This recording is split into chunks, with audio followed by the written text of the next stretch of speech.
የተከፈተ ጆሮ ያሻኛል ጌታዬ አምላኬ የተከፈተ ጆሮ ያሻኛል አንተን ለመመልከት ሁልጊዜ በፊቴ ስትሄድ ወደ ቀጠሯችን ቦታ በብርሃንህ እንራመድ ጌታዬ አምላኬ ጤንነት ያለው ዓይን ያሻኛል ጌታዬ አምላኬ ጤንነት ያለው ዓይን ያሻኛል አንተን ለመመልከት ሁልጊዜ በፊቴ ስትሄድ ወደ ቀጠሯችን ቦታ በብርሃን እንራመድ ጌታዬ አምላኬ ጤንነት ያለው ዓይን ያሻኛል ጌታዬ አምላኬ ጤንነት ያለው ዓይን ያሻኛል ስምህን ለማውራት የምስራች ጀምሮ ጽድቅን ለተጠሙ ምንጩን እነሆ ለማለት ጌታዬ አምላኬ የሚራመዱ እግሮች ያሻኛል ጌታዬ አምላኬ የሚራመዱ እግሮች ያሻኛል ሰላምን ለማውራት የምስራች ጀምሮ ጽድቅን ለተጠሙ ምንጩን እነሆ ለማለት ጌታዬ አምላኬ የሚራመዱ እግሮች ያሻኛል ጌታዬ አምላኬ የሚራመዱ እግሮች ያሻኛል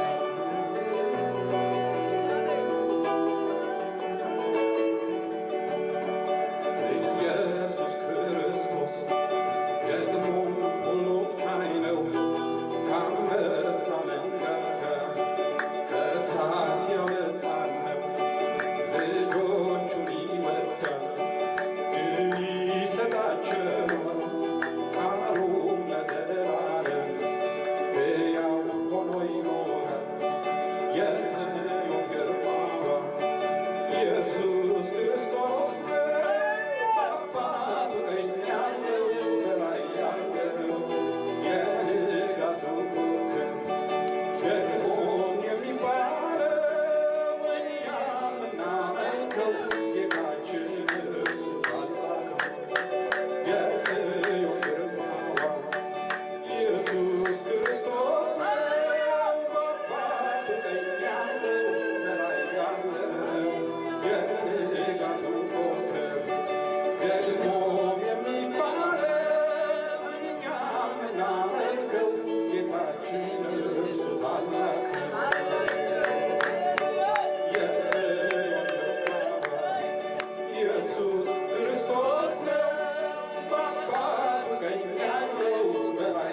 ሁሉ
ዛሬ በልቤ ያለው ለማካፈል ነህምያ ምዕራፍ 1 ላይ አውጥተን ስለ ተሐድሶ እንድንከፋፈል ነው እግዚአብሔር በልቤ ላይ ያስቀምጠው። የምንችል ካለ ለእግዚአብሔር ቃል ክብር እንቆምና በድሮ መጽሐፍ ቅዱስ ገጽ 387 ላይ ይገኛል። ነህምያ ምዕራፍ 1 በጣም ጥሩ የዝማሬ ጊዜ ነበረን። ጌታ ይባርክ ፓስተር። የጌታ ቃል እንዲህ ይነበባል። ገጽ 387 ነህምያ ምዕራፍ 1 ቁጥር 1 የአካያ ልጅ የነህምያ ቃል በ20ኛው ዓመት በካሴል ወር እንዲሆነ እኔ በሱሳ ግንብ ሳለሁ ከወንድሞቼ አንዱ አናኒ ከእነርሱም ጋር ሌሎች ሰዎች ከይሁዳ መጡ። እኔም የዳኑትን ከምርኮም የተረፉትን የአይሁድን ነገር የኢየሩሳሌም ነገር ጠየኳቸው። እነርሱም በዚያ ስፍራ ያሉት ከምርኮ የተረፉት ቅሬታዎች በታላቅ መከራና ስድብ አሉ። የኢየሩሳሌም ቅጥር ፈርሷል፣ በሮቿን በሳት ተቃጥለዋል አሉኝ። ቁጥር 4 ይህንም ቃል በሰማው ጊዜ ተቀምጬ አለቀስኩኝ። አያሌ ቀን ማዝን ነበር። በሰማይም አምላክ ፊት ጾምና ጸልይ ነበር። እንዲህ አልኩኝ፣ አቤቱ የሰማይ አምላክ ሆይ ለሚወዱና ትእዛዝን ለሚያደርጉ ቃል ኪዳንን ምሕረትን የምትጠብቅ ታላቅ የተፈራ አምላክ ሆይ እኔ ባሪያህ ዛሬ በፊት ስለ ባሪያዎቼ ስለ እስራኤል ልጆች ሌትና ቀን የምጸልየውን ጸሎት ትሰማ ዘንድ ጆሮ ያድምጥ፣ ዓይኖች የሚከፈቱ። በአንተ ላይ ያደረግነውን የእስራኤልን ልጆች ኃጢአት እናዘዛለሁ። እኔና የአባቴ ቤት በድለናል። ጸልያለሁ። ጌታ ሆይ በዚህ ስላለ ክብር ላንተ ይሁን። በጸሎት በዝማሬ ስትናገረን ነበርክ፣ ተመስገን። ማንንኛ በፊት ለመሆን በመገኘትህ ለማጣጣም ማንም መብቱ አይደለም፣ ግን ከምሕረት የተነሳ ራርተህልን ዛሬም በቤት አለን። ተመስገን እንለምናለን። እግዚአብሔር ሆይ ከዚህ ዓለም አታስወጣን። እድሜ ዘመናችን ሁሉ እየጸለይን እየዘመረን በቃለ ፊት ይሆንልን። ይብዛልን እንደዚህ አይነት ምሽቶች፣ ይብዛልን እንደዚህ አይነት ቀኖች። በዘመን ፍጻሜ ልባችን ወደ አንተ እንዲጠጋ ጸጋ አብዛለን። አንተን የሚል ልብ፣ አንተን የሚል መንፈስ እግዚአብሔር ሆይ በእኔም በሕዝብ ላይ እንዲሆን በጌታ በኢየሱስ ስም እጸልያለሁ። በዘመን ፍጻሜ ካንተ ጋር መጣበቅ ይሁንልን። ደግሞ አለን ዛሬ በቅዱስ ቃል ፊት ከነህምያ ልናጠና ስለ ተሐድሶ ልንነጋገር።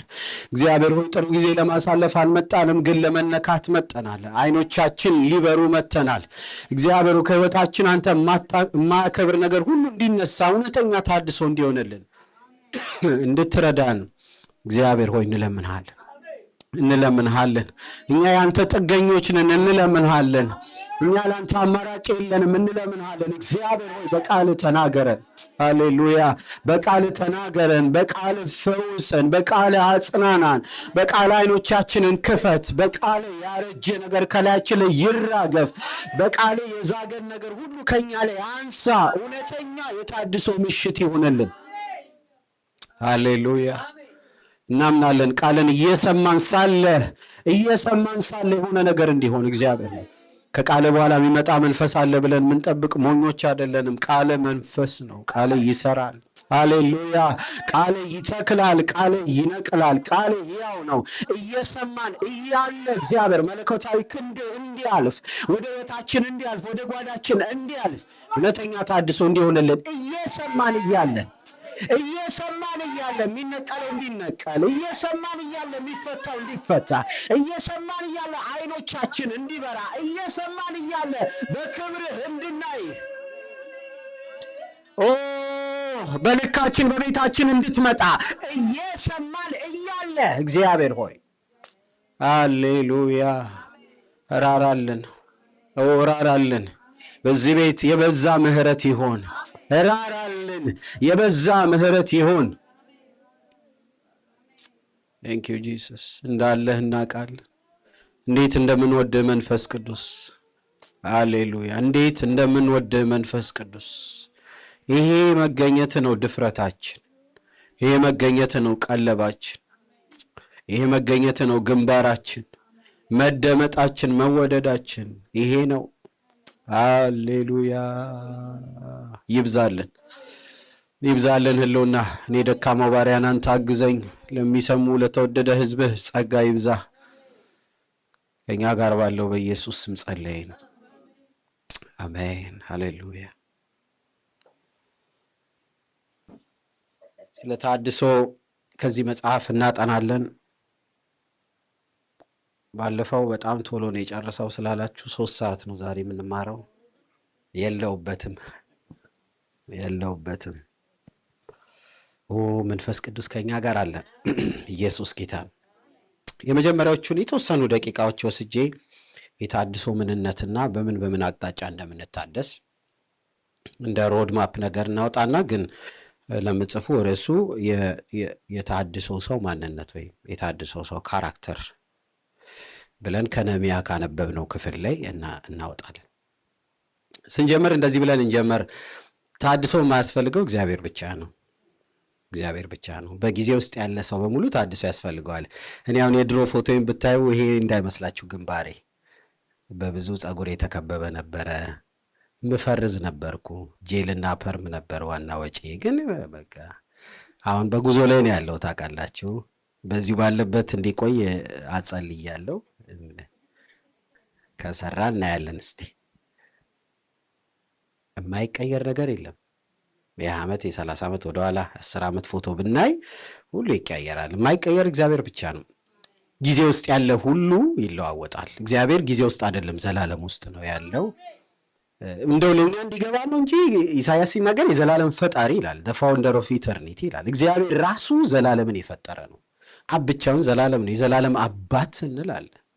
ወልድ ስለ ራሱ ሲናገር እኔ አልፋና ኦሜጋ ነኝ። የግሪክ ፊደል ኤ ቱ ዜድ እንደማለት ነው። ከአልፋ በፊት ፊደል የለም፣ ከኔ በፊት ማንም የለም። ከኦሜጋ በኋላ የሚመጣ ፊደል የለም፣ ከኔም በኋላ ማንም የለም። እኔ አልፋና ኦሜጋ ነኝ። ዕብራውያን ምዕራፍ 7 ሲናገር በዘላለም መንፈሱ ይላል። መንፈስ ቅዱስ ብቻውን ዘላለም ነው።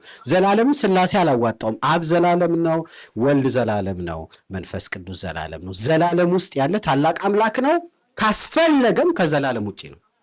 ይሄን ጊዜ ውስጥ ያለ አይምሮ ሊረዳው አይችልም። እግዚአብሔር ከዘላለም በላይ ነው። እኔ ደግሞ ጊዜ ውስጥ ያለው ነኝ። እግዚአብሔር እጅ ላይ ሰዓት የለም። እሱ ሮም ማታ አይደለም ያለው፣ ሐሙስም መሆን ይችላል፣ አርብም መሆን ይችላል፣ ወደኋላ መመለስ ማክሰኞም ይችላል። እግዚአብሔር የጊዜ ባለቤት፣ የሁኔታ ባለቤት፣ የታሪክም ባለቤት ነው። ኢየሱስ ጌታ ነው። ክብር ለሱ ይሁን። ስለዚህ ስለ ታድሶ ስናነሳ ስለ እግዚአብሔር አይደለም እናነሳው፣ ስለኛ ነው የምናነሳው። እኛ ታድሶ የሚያስፈልገን ሰዎች ነን። አንድ ሃይላይት ማድረግ ያለብን ነገር አልታደስም ማለት ግብዝነት ነው። እኔ ደህና ነኝ፣ እኔ ምንም ልቅም ያልኩ ነኝ ማለት የሚያሰጋ ነገር ነው። የሚያሰጋ ራሱ ታድሶ ያስፈልገዋል። እንደዚህ የሚል ሰው ታድሶ ያስፈልገዋል። ታድሶ የሚል መጽሐፍ ወንጌላዊ ጸጋ የሚባል አንድ በጣም የተወደደ አገልጋይ ሐዋሳ መካነ ኢየሱስ ያለ ቻፕተር 1 እና ቻፕተር 2 መጽሐፍ ጽፏል። ካገኛችሁት በጣም ሪኮመንድ አደርጋችኋለሁ። እዛ ላይ ያገኘሁትን አንዳንድ ነገሮች ላንሳ ስለ ታድሶ። ከዛ መጽሐፍ ላይ ወንጌላዊ ጸጋ እንደዚህ ይላል፣ የሆድ ግድግዳ በየሳምንቱ ይታደሳል ይላል። በሳይንሱ ማለት ነው። እንግዲህ እኔ አሁን ባለፈው ሳምንት እናንተ ጋር ስመጣ የነበረው ግድግዳ አይደለም እዚህ ጉባኤ ውስጥ ያለው ማለት የሆድ ግድግዳ በየሳምንቱ ሰውነታችን ራሱ ይናገራል። በታድሶ ሂደት ውስጥ ነን። ወንጌላዊ በመጽሐፉ ላይ እንደዚህ ይላል፣ በእያንዳንዱ ደቂቃ ከ200 እስከ 300 ግራም ኦክሲጅን ያስፈልገናል። በእያንዳንዱ ደቂቃ ውስጥ አቤት እግዚአብሔር ስራ። ሲቀጥሉ እንደዚህ ይላል ወንጌላዊ፣ በየደቂቃ 160 ሚሊዮን በላይ ቀይ የደም ሴል ይፈጠራል። አደሴም ታይም ደግሞ ይጠፋል። በየደቂቃ ውስጥ አሁን እያመለክን ምን እያልን ይሄ ሁሉ ነገሮች እየተከናወኑ ነው። ውስጥ የሚደንቅ ነው አምላካችን። ሲቀጥል እንደዚህ ይላል ወንጌላዊ፣ የአዋቂ ሰው አጥንት በየዓመቱ 10% ዲክላይን እያደረገ እየቀነሰ ይመጣል። ለዚህ ነው እድሜ ከፍ ያለ ሰው ስብራት ሲያጋጥመው ሪከቨር ለማድረግ በጣም የሚያስቸግረው። ይህን ከዛ መጽሐፍ ለምን ወሰድኩት? ሰውነታችን ባይትሰልፍ ራሱ ይነግረናል ታድሶ የሚያስፈልገን ሰዎች ነው። ግን እውነት ለመናገር ወደ መንፈሳዊ ዓለም ስናመጣው የኢትዮጵያ ቤተክርስቲያን ታድሶን ኤክሳይትድ ሆና ትቀበላለች ካልን አይመስለኝም። ታድሶ የሚያስፈራ ነገር ነው። ስለ ታድሶ ስናስብ የገብርኤል ቤተክርስቲያን፣ የሚካኤል ቤተክርስቲያን፣ የዑራኤል ቤተክርስቲያን ሳይሆን ማሰብ ያለብን እኛ ራሱ ኢቫንጀሊካልስ ከመቼውም ጊዜ በላይ ታድሶ ያስፈልገናል። 3 ነገር ላንሳ። በምን አቅጣጫ እንታደስ፣ ከዛ ነህምያ ላይ እመጣለሁ። ትርጉምን ካነሳን በኋላ አንደኛ እንድንታደስ የሚያስፈልገው በህይወት ጥራት ላይ ብንታደስ በጣም ያስፈልገናል። የህይወት ጥራት ላይ ከጌታ ጋር ባለን ግንኙነት ምን ማለት ነው? ህይወት ጥራት አንደኛው ወጥነት ያለው መንፈሳዊ ህይወት የፈረሰበት ጊዜ ለነን ያለ ነው። ኮንሲስተንት የሆነ የጸሎት ህይወት በብዙ ቤት ውስጥ የለም። ኮንሲስተንት የሆነ ቅዱስ ቃሉን የማጥናት ህይወት ብዙ ቤት ውስጥ የለም። ባለፈው እንደተነጋገር ነው ዋንስ ኤ ዊክ ወይ ደግሞ ሚድዊክ ባለ በዚህ ፕሮግራም ነው በእግዚአብሔር ፊት ብዙ ህዝብ የሚሆነው እንጂ በወጥነት በቤቱ እግዚአብሔርን ቃል ማጥናት፣ በወጥነት መጸለይ፣ በወጥነት ከእግዚአብሔር ጋር መጣበቅ በጣም ጎሏል። የህይወት ጥራት ስንል ኮንሲስተንት የሆነ ከጌታ ጋር ፌሎሺፕ ያስፈልገናል። እግዚአብሔር የሚማርከው እሁድ ጧት ሮብ ማታ የምናደርገው ግንኙነት ብቻ ሳይሆን በግል ከጌታ ጋር ያለ ህብረትና ግንኙነት ያስፈልገናል። ስለዚህ በህይወት ጥራት ላይ እንስራ ስንል በወጥነት ከጌታ ጋር ያለንን ግንኙነት መመልከት ያስፈልጋል። ሁለተኛ ህይወት ላይ ማደስ አለብን ስንል እዛው የመጀመሪያው ክፍል ላይ ሆኜ ነው 1.1 1.2 ማለት ትችላላችሁ። የመጀመሪያው ሮድ ማፕ ላይ ነኝ፣ የህይወት ጥራት ላይ ነኝ። ክርስቲያናዊ ትዳር ከመቼውም ጊዜ በላይ አደጋ ላይ ነው ያለው። ትላንትና አንድ ዜና ሳይ ነበር። በባለፉት 3 ወር ብቻ ኢትዮጵያ ውስጥ 5000 ፍቺዎች ነበሩ። ስለ ፍቺ ስናስብ የሚያሰጋው ውጭ ያለውን ሳይሆን ውስጥ ያለውን ነው። 2 አግብቶ ከዛ ፈቶ ለሶስተኛው ጌታ እንዲረዳኝ ጸልዩልኝ የሚል ሰው ቸርች ውስጥ አለ። በ3 በ4 የተለያየ አካውንት 3-4 እጮኛ የሚያወራ በጣም ብዙ አለ። በቤት ውስጥ አልጋ ለይተው የሚቀመጡ ብዙዎች አሉ። በስነ ስርዓት የማይነጋገሩ ብዙዎች አሉ። ተጎራብጠው ያሉ በጣም ብዙዎች አሉ። እውነተኛ የሆነ ለሌላ ሞዴል የሚሆን ክርስቲያናዊ ትዳር ማግኘት ብርቅ ሆኗል። ታድሶ ያስፈልገናል። የህይወት ጥራት ላይ መስራት አለብን ስንል ሌላው መመልከት ያለብን እርስ በርስ መከፋፈልና መቦጫጨቃችን ከሚባለው ደረጃ በላይ ከፍተኛ ሆኗል። እርስ በርስ የምንወነጃጀልን፣ አንዱ ላይ ጣቱን የሚቀስር ነው። አንዱ ለአንዱ የሚጾምና የሚጸልይ አይደለም። በሌላው ሰው መውደቅ የሚደሰት በዝቷል። እግዚአብሔር ቃል ሲነግረን እንደዚህ ይለናል፣ ትፈወሱ ዘንድ አንዱ ስለሌላው ይጸልይ ይለናል። አሁን ግን የሌላ ሰው መውደቅ የሚያስደስተው አማኝ በቤት ውስጥ አለ። የህይወት ጥራት ላይ መስራት አለብን። ስለ ጽድቅ ስናስብ ጽድቅ የጎደለው ውጪ ሳይሆን ውስጥ ነው። ስለ ፍትህ ስናስብ ፍትህ የጎደለው በመንግስት ተቋም አይደለም፣ በቸርች ውስጥ ነው። ምህረት የጎደለው ውጪ አይደለም፣ ቤት ውስጥ ነው። እግዚአብሔር ምህረት በግለሰብ ደረጃ እናጣጥማለን፣ ሌላ ሰው ሲማር ግን ደስ አይለንም። ለመልካም ስራ የሚተጉ እጆች የሉም። የሞራል ዝቅጠት አለ። ቃል አባይነት ቤት ውስጥ ነው ያለው። ጌታን እመልሳለሁ ባለው ቃል ሰው አይገኝም። ምግባረ ብልሹነት አለ። እምነት ማጉደል አለ። ዓለማዊነት አለ። ስለዚህ የመጀመሪያው በህይወት አቅጣጫ ላይ ከፍተኛ የሆነ ታድሶ ያስፈልገናል። ሁለተኛው በምን እንታደስ?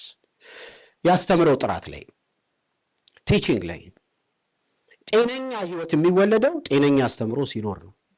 አስተምሮ ከተዛባ ህይወት ይዛባል። የተበላሸ ትምህርት ካለ የተበላሸ ህይወት አለ። የኢትዮጵያ ቤተክርስቲያን እንዴት እዚህ ውድቀት ላይ ደረስን ካለን የባለፉትን 15 እና 20 ዓመታት ምንድነው የተማርነው ነው። የተዘራውን ነው እያጨድን ያለነው። ስለዚህ ምስባኩ ላይ ክርስቶስ ኢየሱስ በግልጽ መሰበክ አለበት። ዝማሬያችን ማዕከሉ ኢየሱስ መሆን አለበት። ስለምንናገረው ስለምናስተምረው ነገር መጠንቀቅ አለብን። ምዕመናን ራሱ ቸርች መራጭ ሆነዋል። ምዕመናን ራሱ አገልጋይ መራጭ ሆነዋል። ምዕመናን ራሱ ሰባኪ መራጭ ሆነዋል። ቅይጥነት አለ። ሁለተኛ መስተካከል ያለብን መታደስ ያለብን አስተምሮቶቻችን፣ ቲቺንጎቻችን ላይ ታድሶ ያስፈልገናል። እግዚአብሔር ቃል ኤክስፖዝ መደረግ አለበት። በተለይ አሁን ኢንካሬጅ የምናደርገው ባይብል ስኩልም ስናስተምር ገላጭ ስብከትን ኢንካሬጅ እናደርጋለን። መጽሐፍ ማጥናትን ኢንካሬጅ እናደርጋለን። ለምን? ሰው ዲሳይፕል የሚሆነው መጽሐፍን ቁጥር በቁጥር ሲያጠና ነው። ሶስተኛ የታድሶ አቅጣጫ ሮድማፕ፣ የአመራር ጥራት። ይሄ ሀገር መሪውን ይመስላል፣ ቤተክርስቲያን መሪውን ነው የሚመስለው። መሪ ከተበላሸ ቸርች በሙሉ ነው የሚበላሸው።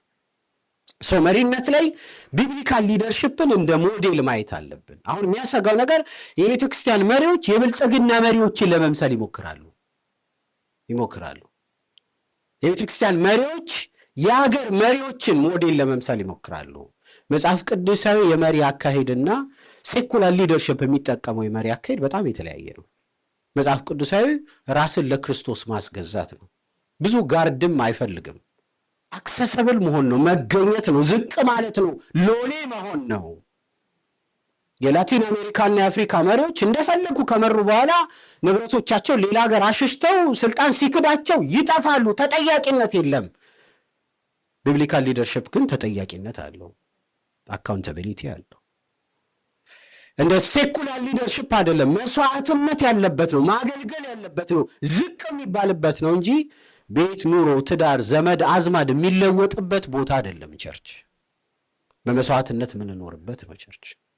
በከፍተኛ ትጋት የምንኖርበት ነው። ለሌሎች መነሳት ምክንያት የምንኖርበት ነው ቢብሊካል ሊደርሺፕ። ስለዚህ መጽሐፍ ቅዱሳዊ መሪነት ላይ ዋናውን ነገር ዋና የሚያደርጉ መሪዎች ቸርች ውስጥ ያስፈልጋሉ። ዋናውን ነገር ዋና ማድረግ፣ ዋናው ወንጌል ነው፣ ዋናው ቃሉ ነው፣ ዋናው ጸሎት ነው። ከዚህ ውጭ ያለ የለም። ብዙ ድራማ መፍጠር አያስፈልግም። ዋናውን ዋና ማድረግ ነው። የመሪዎች ጥራት ላይ መስራት ነው። የአመራር ጥራት ላይ መስራት ነው። እቺ ቸርች እንደ ቸርች እንደ ፍሎሪሽ አድርጋ መውጣት ካለባት መስራት ያለባት ሊደርሺፕ ላይ ነው። ሊደርሺፕ ላይ ነው። የአመራር ብቃትን ማሳደግ፣ መሪዎችን ትሬን ማድረግ፣ ተጠያቂነትን ማስፈን፣ በመሪዎችና በምዕመናን መካከል ድልድዩን ማጥበብ፣ ግጭቶችን እንደ እግዚአብሔር ቃል መፍታት፣ ፐርሰናላይዝ አለማድረግ።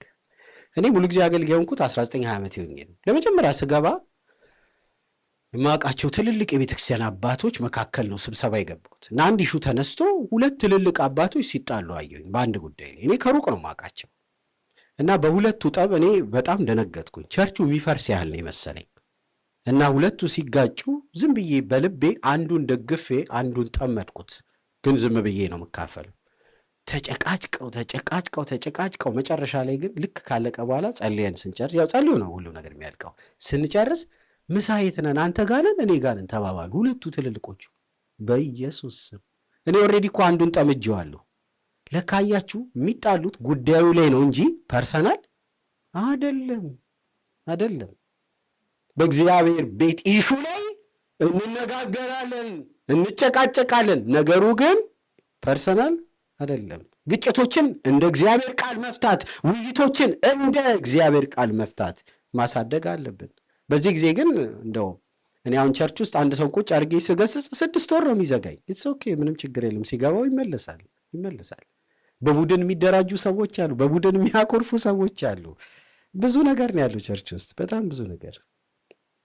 አሁን በጣም የሚያስፈራው ነገር ከማገልገል ይልቅ መገልገልን የሚወዱ ምዕመናን በስተዋል ቸርች ውስጥ። ይሄ ጤነኝነት አይደለም። የሱፐርስታር ሜንታሊቲ በስተዋል። ታውቃላችሁ መጽሐፍ ቅዱስ እኛን እንደ በግ ነው የመሰለን እንጂ እንደ ድብ መንጋና እንደ አንበሳ መንጋ አይደለም የመሰለን። በድብና በአንበሳ መካከል ነው ሱፐር አንበሳ ሱፐር ድብ ያለው አይደል? የቡድን መሪ አለ አንድ አንበሳ አይደል? የድብ መካከል መሪ አለ። በበጎች መካከል መሪ በግ አለ።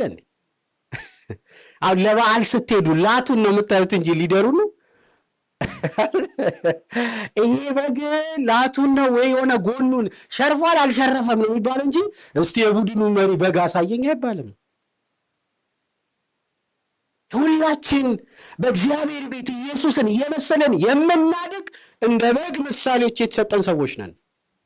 አሁን የሚመጡ ቸርቾች ግን እኛን እንደ በግ ሳይሆን እንደ ድብ መንጋና እንደ አንበሳ መንጋን ያደረጉን። እሱ አንድ ሱፐርስታር አንበሳ አለ፣ ሌላው በሙሉ ተከታይ ነው ወይ?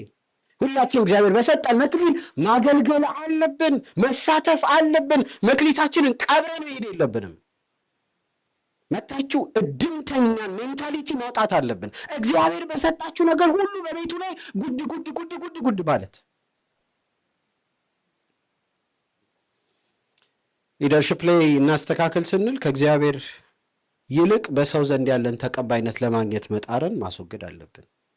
ሌላው እዚህ አላቅም አገር ቤት ያለ ትልቁ እንደ ነቀርሳ የሆነብን ነገር ደግሞ የዘረኝነት አስተሳሰብን ከቤቱ ማጽዳት አለብን። ቡድንተኝነት በጣም አለ። ኦሮሞ ግሩፕ፣ የአማራ ግሩፕ፣ የሲዳማ ግሩፕ፣ የወላይታ ግሩፕ አለ። መስበክም መናገርም እስከሚያስፈራን ድረስ ተሳቀን ያለንበት ጊዜ ነው ያለን።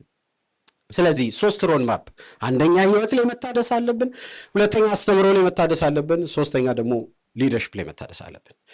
ትርጉም እንስጥ ለታድሶና ወደ ነሚያ እንመጣለን። ታድሶ ራሱ ምን ማለት ነው? ቃሉን እንፍታው። ታድሶ ማለት ቀጥታ ጥሬ ቃሉ አለቃ ኪዳነ ወልድ ክፍሌ የሚል ዲክሽነሪ ላይ ያገኘሁት ታድሶ ማለት ማደስ፣ መለወጥ፣ አዲስ ማድረግ ወይ መፍጠር ይላሉ። ማደስ፣ መለወጥ፣ አዲስ ማድረግ፣ መፍጠር። እንደ ሀገር ቤት ስትሄዱ ብትገዙት ሰውን ቢልክላችሁ ካለም እዚህም ብትገዙ በጣም ድንቅ መጽሐፍ አለ። ደቂቀ እስጢፋኖስ በግ አምላክ የሚል የአዲስ አበባ ዩኒቨርሲቲ ያሳተመው የሪሰርች መጽሐፍ ነው።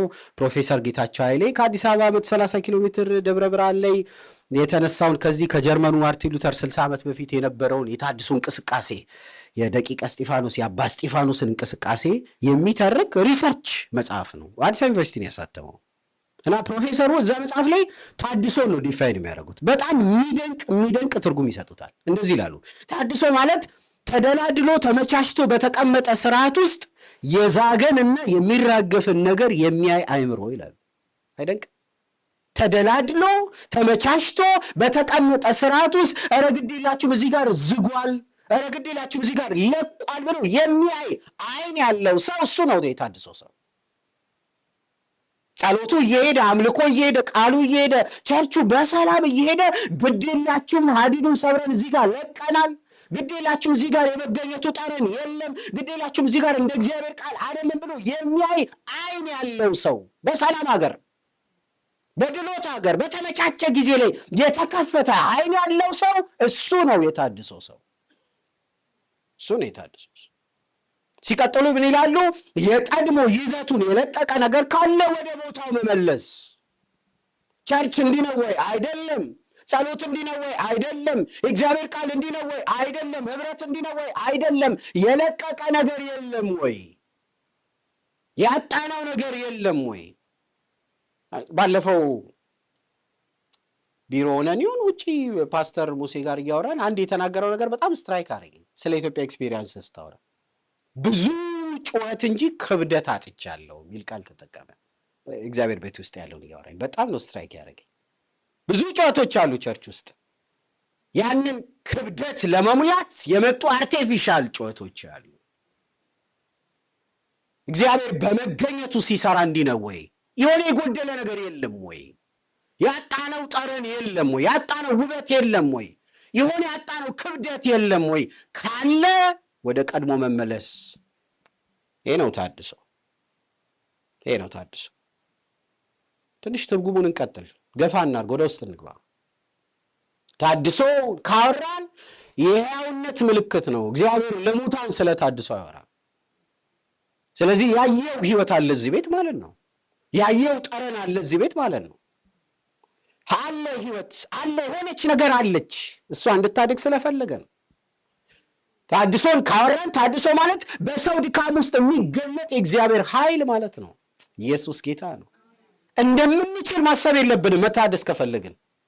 ባለፈው እንደ ዋናው ነው። አልችልም፣ አንተ ለኔ ቻል። ይሄ የመንፈሳዊ ዓለም ካልኩሌሽን ነው። ማትስና ፊዚክስ ላይ ጎበዝ የሆኑ ልጆች ፎርሙላውን ነው የሚይዙት። ቁጥሩን አይደለም የሚያሳስባቸው። የፈለገው ቁጥር ይምጣ፣ መፍቻውን ቁልፉን ፎርሙላው እንደሚይዙት የመንፈሳዊ ዓለም ፎርሙላው እንደማንችል ማወቅ ነው። አልችልም፣ ደጋግሜ ወጥቻለሁ ግን አልችልም፣ ቆይቻለሁ በቤቱ ግን አልችልም። ትምክቴ ምሕረት ነው። እኔ አቅም የለኝም። ታድሶ ማለት በሰው ድካም ውስጥ በሰው አለመቻል ውስጥ የሚመጣ የእግዚአብሔር ጉልበት። ታድሶን ስንል ዶግማን ቀይር እያልን አይደለም። መሰረታዊ አስተምሮን ቀይር አይደለም። አካሄዳችንን እንደ እግዚአብሔር ቃል እንፈትሽ፣ ሪዲፋይን እናድርግ። ምንም ችግር የለው። አምልኮ እንዲህ ነው ወይ? ሪዲፋይን እናድርገው። ጸሎት እንዲህ ነው ወይ? ድጋሚ እንፈትሸው። አገልግሎት እንዲህ ነው ወይ? ቸርች እንዲህ ነው ወይ? ህብረት እንዲህ ነው ወይ? መልሰን ብንፈትሸው ምን አለበት? ምልልስን መፈተሽ፣ ሪዲፋይን ማድረግ። ታድሶ ማለት የምንዋረድበት መንገድ ሳይሆን የምንከብርበት መንገድ ነው። ብዙ ሰው መታደስ ያስፈልጋል ሲባል ምን ሆኜ ነው ይላል። ግድ የለም እጅ ስትከብራለህ። በእውነት አቃተኝ በማለት ውስጥ ውርደት የለም፣ መቆም አለ። ማረኝ በማለት ውስጥ መዋረድ የለም፣ መማር አለ።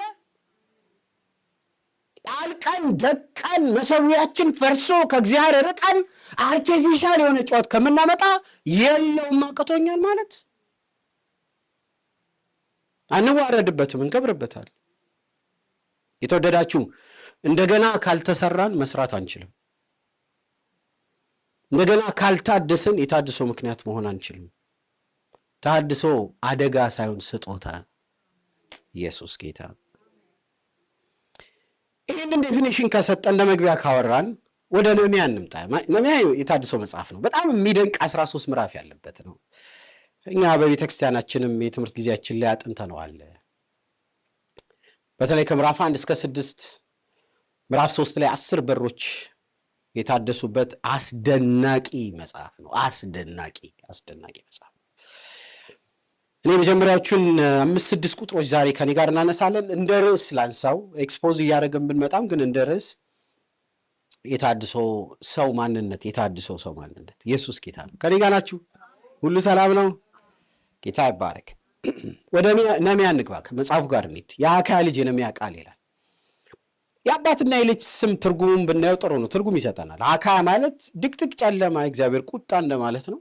ነህምያ ማለት ደግሞ እግዚአብሔር ያመጣው መጽናናት ማለት ነው። ሰው በጨለማ ጊዜ የመጣ መጽናናት ማለት እንችላለን። የአባትና የልጅ ስም ከገጠም ነው። የአካያ ልጅ የነህምያ ቃል በ20ኛ ዓመት በካሴል ወር እንዲሆነ እኔ በሱሳ ግንብ ሳለው። ጌታ የተሐድሶ ምሽት ያርግልን። ኢየሱስ ጌታ ነው። በ20ኛ ዓመት በካሴል ወር እንዲሆነ እኔ በሱሳ ግንብ ሳለው ከወንድሞቼ አንዱ አናኒ ከእነሱም ጋር ሌሎች ሰዎች ከይሁዳ መጡ። እኔም የዳኑትን ከምርኮም የተረፉትን የአይሁድን ነገር ኢየሩሳሌምን ነገር ጠየቅኳቸው። አንደኛ ለምጽፎ የተሐድሶ ሰው ጉጉት አለው፣ ፓሽን አለው። ነህምያ ኢየሩሳሌም አልተወለደም። ምናልባት እዚህ ሀገር የተወለደ ልጅ ሊኖራችሁ ይችላል። አለ እዚህ ሀገር የተወለደ ልጅ ያለው አለ። በቃ በግዞት ሀገር ነው የተወለደው። ነህምያ ኢየሩሳሌም አልተወለደም፣ ኢየሩሳሌም አላደገም፣ ኢየሩሳሌም አልተማረም። የኢየሩሳሌምን ጠረን አያውቅም፣ የበዓል ስነ ስርዓት አያውቅም፣ መንገድ አያውቅም፣ ምን አያውቅም። ስለ ኢየሩሳሌም የሚያስናፍቀው ምንም ነገር የለም። በግዞት ምድር የተወለደ በግዞት ምድር ያደገ ነው። ግን እውነተኛ የተሐድሶ ሰው ስለነበረ ስለ ኢየሩሳሌም ያስባል፣ ስለ ኢየሩሳሌም ይሰማል፣ ስለ ኢየሩሳሌም ውስጡን የሞላ ሰው ነበር እና ከኢየሩሳሌም ሰዎች ልክ ሲመጡ ወዲያውን ያዛቸውና ስለ ኢየሩሳሌም ንገሩኛል። አንደኛ የተሐድሶ ሰው መሆን ከፈለጋችሁ እግዚአብሔር ስለሚሰራው ነገር የሚናፍቅ ልብ ሊኖራችሁ ያስፈልጋል። እግዚአብሔር ፓሽን ለሌለው ሰው ጸጋ አይሰጥም። በደምብ ስሙ። ፓሽን ለሌለው ሰው እግርና እጁን አጣምሮ ኔትፍሊክስ እያየ ጥርሱን እየፋቀ ለሚቀመጥ ሰው ግሬስ አይመጣም። ኢየሱስ ክርስቶስ በደምብ ስሙ ከመፈወሱ በፊት ፓሽኑ ነው የሚቀድመው። አዘነላቸው። አያችሁ? እራራላቸው። ከዚህ እግዚአብሔር ኃይል ተገለጠ። ነህምያ ለምን የተሐድሶ ሰው ሆነ? በድሎት ተቀምጦ በንጉሥ ቤት ተቀምጦ ሆዱ ባዶ ሳይሆን ስራ አጥ ሆኖ ተቸግሮ ሳይሆን በተመቸው በደላው ቦታ ላይ ተቀምጦ ግን ረሃብ አለው፣ ፓሽን አለው። የኢየሩሳሌም ነገር ያንገበግባል፣ የህዝቡ ነገር ያንገበግባል። የጎደለው ነገር የለም፣ ግን ህልም አለው። ለምንድን ነው ተሐድሶ የጠፋው ካልን በቤት ውስጥ አብዛኛው ሰው ግለት አልባ ነው፣ ፓሽን የለውም። ሮብና እሑድ ተመላላሽ ነው።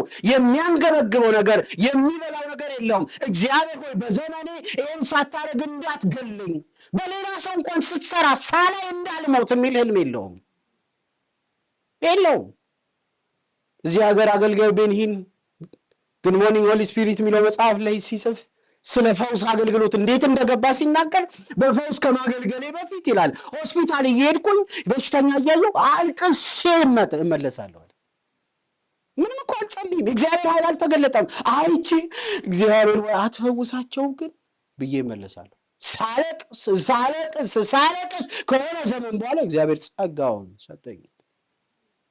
አንዳንድ ሰው በታራሚ ቤት ውስጥ ላሉት ግለት አለው። አንዳንዱ ለወጣት ግለት አለው። አንዳንዱ ለልጆች ግለት አለው። አንዳንዱ በጸሎት ጓድ ውስጥ ግለት አለው። አንዳንዱ በዝማሬ ግለት አለው። አንዳንዱ በመሪነት ግለት አለው። በልጅነታችሁ ወራት ከጌታ ጋር ስትገናኙ ውስጣችሁ የለኮሰው እሳት ምን ነበር? የተሐድሶ ሰው ይናፍቃል፣ ይጓጓል። ልክ አጥንት ውስጥ እንደሚበላ ነገር ነው። ግለት አለ፣ ናፍቆት አለ፣ ፓሽን አለ። እየበላ እኮ ነው፣ እየጠጣ እኮ ነው። የጎደለው የለም፣ ግን ይርበዋል። ሰባቱን አብያተ ክርስቲያናት ስናጠና ከሰባቱ ሁለቱ አልተወቀሱም፣ ሰርምኔስና ፊላደልፊያ። ሁለት ስንቀንስ 5 ይቀራል። ከ5ቱ 4ቱ ጥሩ ተነግሮ ነገር ግን ነው የተባሉት። የመጨረሻ ምንም ጥሩ ሳይነገር ሙሉ በሙሉ የተቀጠቀጠችው ሎዶቅያ ነች። ሎዶቅያ ነች። ምንድነው ዋና ችግሯ? ግለት የላትም። ግለት የላትም። ወይ ትኩስ አይደለችም፣ ወይ ቀዝቃዛ አይደለችም። መሀል ሰፋሪ ነች። መዝሙር ትችልበታለች፣ ቃል ትችልበታለች፣ መንፈሳዊ ቮካብላሪ ያላት፣ ግለት፣ ሙቀት፣ ፓሽን የላትም። እንደውም በዲቴል ካጠናችሁት 7ቱ አብያተ ክርስቲያናት ማለት የቸርች ሲዝን ናቸው። የመጀመሪያው ሴንቸሪ ኤፌሶን ኔሮ ተነስቶ ሲያሰቃይ ሰርምኔስ፣ የነ ማርቲን ሉተር የተነሱበት ወርቃማ ከተማ ማነች? ይቅርታ አድርጉልኝ፣ አንዴ ልመለስ በደንብ እንዲገባ። የነ ማርቲን ሉተር የተነሳበት ሰርዴስ፣ ከ1900 ጀምሮ የተነሳው ትልቁ የወንጌል አብዮት ፊላደልፊያ፣ ከሚሊኒየም በኋላ እስከ መጨረሻው ጌታ እስኪመጣ ያለው ዘመን የቱ ነው? ሎዶቅያ ውጪ ዛውን ያለንበት ምን አመልካች ነው? ግለት የላትም ሎዶቅያ። ደግሞ እኮ ስለ ራሷ የምትናገረውስ ሀብታም ነኝ የጎደለኝ የለም ምክር አያስፈልገኝም ባይነች። አላወቅሽም? ድሃ ራቁት መሆንሽን ራሱ አታቂም። የሚያሳዝነው እኮ እንደ አለማወቅነት የሆነ ክፉ ነገር የለም። እንደ አላዋቂነት የሆነ ክፉ ነገር የለም። የታድሶ ሰው ይናፍቃል። እንደው ቅድም እንደጸለይ ነው እየሰማን እያለ እንዲሆን የምፈልገው እግዚአብሔር በልጅነታችን ያሳየን ግለታችንን ይመልስልን። ምንድነው ህልማችሁ? ምንድነው በአንተ እሰራለሁ ያለው? ያያችሁት ህልም የለም? ያያችሁት ራእይ የለም? እግዚአብሔር እንዲህ ያደርጋለሁ ባንቺ ያለው የለም? ምን ነበር ያለው? ምንድነው እግዚአብሔር የተናገረው? የታድሶ ሰው ይናፍቃል፣ ይጓጓል፣ ፓሽን አለው። በጣም ከይቅርታ ጋር እስቲ ቀኛችሁን አንሱ። እለምናለሁ አባቴ፣ እጠይቃለሁ ጌታዬ፣ በእኔም በህዝብም ላይ እጃችንም ባነሳው ላይ በእኛ ልትሰራ ያኔ ብሉፕሪንት ወላይ የጻፍከው ልታከናውን የፈለግከው ያ እንዲቀሰቀስ፣ ያ እሳት እንዲጫር፣ እንዲለኮስ እግዚአብሔር ሆይ በእኔም በህዝብም ላይ በዚች ቤተክርስቲያን ላይ ልዩ የሆነ ግለት እንዲመጣ እግዚአብሔር ሆይ ፓሽናቸው ጋር እንድታገናኛቸው፣ ህልማቸው ጋር እንድታገናኛቸው፣ ቅዝቃዜ እንዲነሳ፣ ኖርማልነት እንዲነሳ በኢየሱስ ስም ጸልያለሁ። አሜን። ከዚህ በኋላ መጠጥ ቤት፣ ጫት ቤት አንሄድም። ሰይጣን የሚሳካለት ነገር ግን ሰው ኖርማል ያደርጋል። ለማጅ ያደርገናል። ቤቱን ለማጅ፣ መዝሙር ለማጅ፣ ስብከት ለማጅ፣ ጸሎት ለማጅ። በጌታ በኢየሱስ ስም ከኛ ይነሳ። ግለት ያስፈልጋል። ሙቀት የሆነ ነገር ሊያንገበግበንም ያስፈልጋል። ወይ ለልጆች ወይ ለወጣት የሆነ ነገር መኖር አለበት።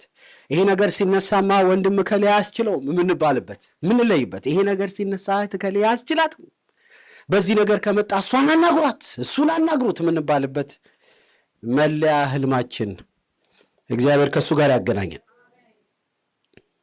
ሁለተኛ ኢየሱስ ጌታ መንፈስ ቅዱስ በእኛ መሃል በኃይል አለ። የአካያ ልጅ ነው ያውቃል።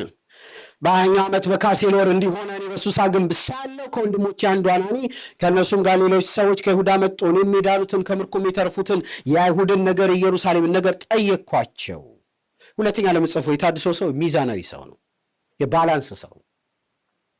ሁለት ነገር ነው የጠየቀው። አንድ ቅጥር ጠየቀው፣ ሁለት ሰዎችን ጠየቀ። ቅጥሩ እንዴት ነው፣ ሰው እንዴት ነው አለ። ቸርች ሁለት መልክ አላት። ቸርች ኦርጋኒዝምም ነች፣ ኦርጋናይዜሽንም ነች። ቸርች ህይወት ያላት ተቋም ነች። ኦርጋናይዜሽንም ነች፣ ኦርጋኒዝም ነች።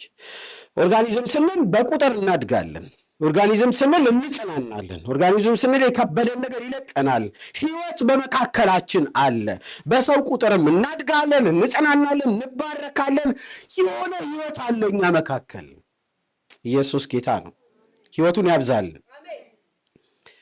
አት ሴም ታይም ደግሞ ተቋም ነን፣ ኦርጋናይዜሽን ነን። የራሳችን ቦታ አለን፣ ኪቦርድ አለን፣ ወንበር አለን፣ ሳውንድ ሲስተም አለን፣ ካሜራ አለን፣ አካውንት አለን። እንደ ተቋምም ደግሞ ነን እና ቸርች ሁል ጊዜ በኦርጋኒዝም እና በኦርጋናይዜሽን ሚዛን ካልጠበቀች ታድሶ ያመልጣታል። ሰው ጠየቀ፣ ቅጥር ጠየቀ። ያው ኦርደሩ ራሱ ደስ ይላል። ከሰው ከዛ ወደ ቅጥር ነው። ወደ ኋላ ጎተት እንበል። ፓስተር ሙሴም ከተሳሳትኩ ያርሙኛል።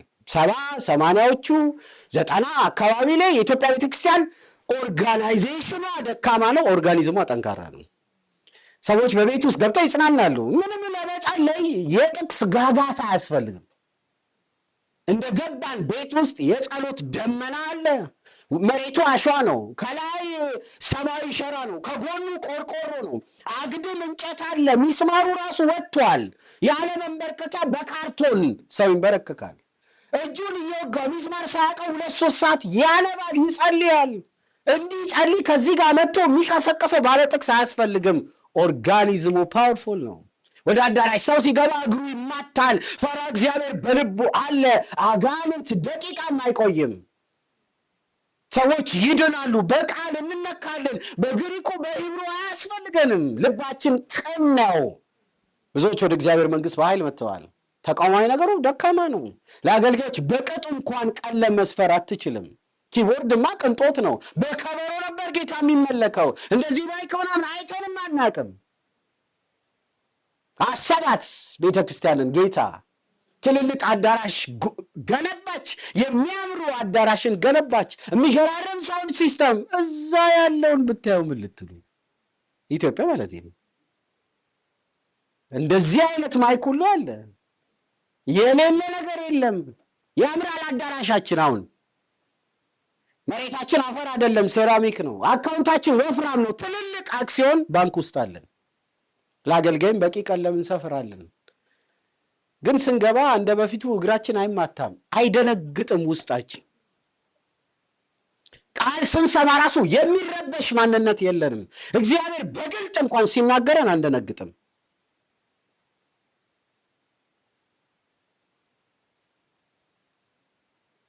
እግዚአብሔርን ክብር ካየን ቆየን፣ ከረምን። ሰዎች እጅ ሲሰጡ ለእግዚአብሔር ክብር ካየን ቆየን። ሲማረኩ ካየን ቆየን። በቅጡ ሳናረጅ በትዝታ ቀረ።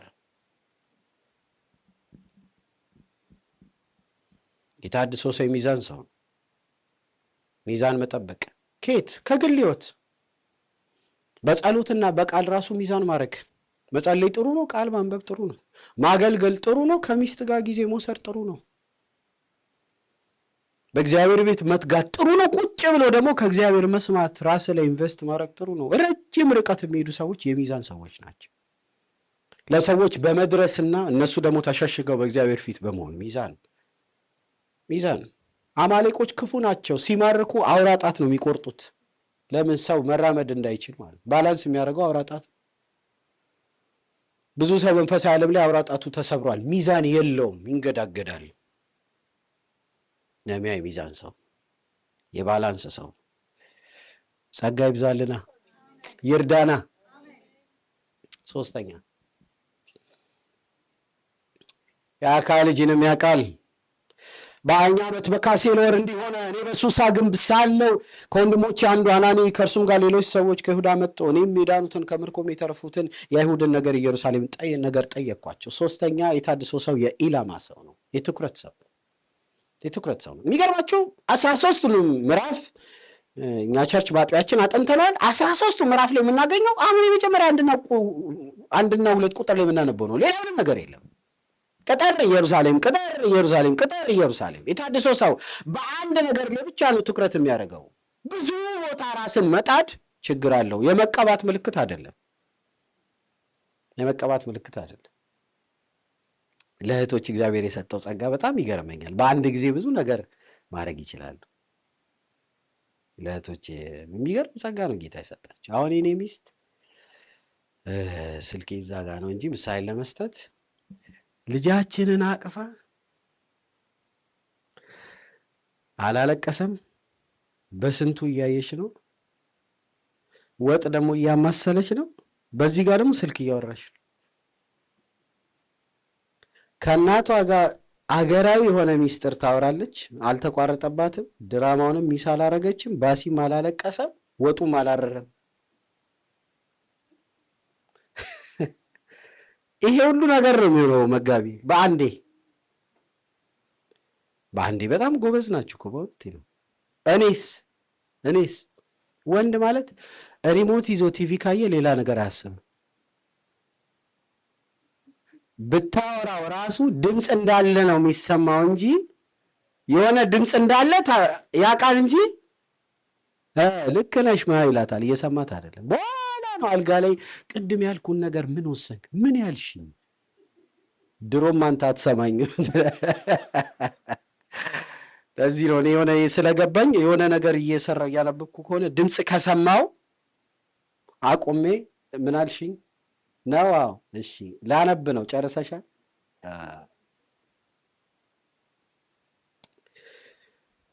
በተሐድሶ እንቅስቃሴ ብዙ ቦታ ራስን አለመጣድ በየዓመቱ ራሱ የአገልግሎት ዳይሜንሽናቸው ይቀይረዋል። በየዓመቱ አሁን የሚያበላው ነብይነት ነው፣ በዚህ ዓመት ይቀየራሉ። ኔክስት ይር ደግሞ አፖስትሊክ ምናምን የሚል ነው የሚያበላው፣ ከዚያ ይቀየር። እኔ ግራ ነው የሚገባኝ። አፕግሬድ የሚያደርጉ ሰዎች ራሱ በስተዋሉ። አዎ ምንም ጸጋ የሌለው ሰውዬ መጋቢ ይሆናል። ቢዘምር ነው ደስ የሚለን። በፊት ቢዘምር ነው ደስ የሚለን። አሁን ሰው እንድታስቡ አላርጋችሁ። ተውት። እውነተኛ የተሐድሶ ሰው መሆን ከፈለግን የያዝነውን ነክሰን መያዝ፣ አለመልቀቅ።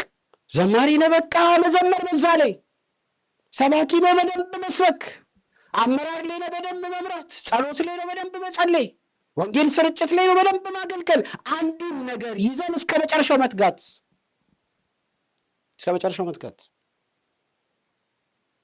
አንድ ራሻ ወታደር ድብ ሊያድን ወጣ ከቤቱ ውሻ ይዞ። ብዙ ጊዜ ሲያድኑ ውሻ ይዘው ነው የሚሄዱት። የሚያድኑትን ነገር ድብ ሲያይ ውሻውን ይለቃሉ። ውሻው ከዛ ጋር ሲታገል ደርሰው ወይ በቀስት ወይ በመሳሪያ ይገላሉ። እና ድቡን እንዳየ ውሻውን ወዲያውኑ ለቀቀው። ከዛ በአይኑ ርቀት ድቡን እያየ ነው። ድቡ ወደ ቀኝ ታጠፈ፣ ውሻውም ወደ ቀኝ ታጠፈ። ሰውየው ደረሰ። ሲደርስ ድቡን አያውም፣ ግን ውሻውን ነው የሚያየው። ወደ ቀኝ ታጠፈ፣ ውሻውን እያየ ታጠፈ። ወደ ግራ ታጠፈ፣ ውሻውን እያየ ታጠፈ።